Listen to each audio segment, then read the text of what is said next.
ជីសាឡាងទៅលេងក្រុងញូវយ៉កចាបើយើងមកដើរលេងញូវយ៉កហើយយើងមកជួលសន្តាគារនៅកណ្ដាលក្រុងតែម្ដងវារៀងថ្លៃបើសិនជាយើងអាចទៅជួលនៅខាងក្រៅឬក៏មានផ្ទះមិត្តភ័ក្តិអីដេកនៅខាងក្រៅញូវយ៉កហើយយើងធ្វើដំណើរចូលមកក្នុងក្រុងវិញវាអាចធូរថ្លៃដោយករណីខ្ញុំអញ្ចឹងខ្ញុំទៅសម្រាកនៅផ្ទះមិត្តភ័ក្តិខ្ញុំប្រហែលជា1ម៉ោង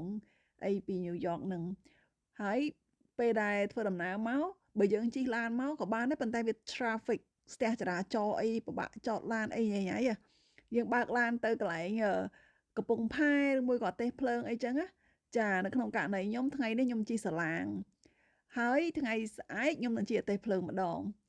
ធ្វើអញ្ចឹងយើងអាចកាត់បន្ថយការចំណាយថ្ងៃដែលខ្ញុំធ្វើដំណើរហ្នឹងមេឃសតុំបងប្អូនអើយហើយភ្លៀងនេះទៅលេងអាកោះ Liberty ហ្នឹងភ្លៀងផងអីផងប៉ុន្តែក្រោយមកវារាំងទៅវិញដែរកុំអីនឹងខាតជើងបណ្ដោយមកបានតែប្រហែលថ្ងៃផងប៉ុន្តែមេឃស្រឡះវិញដែរអត់អី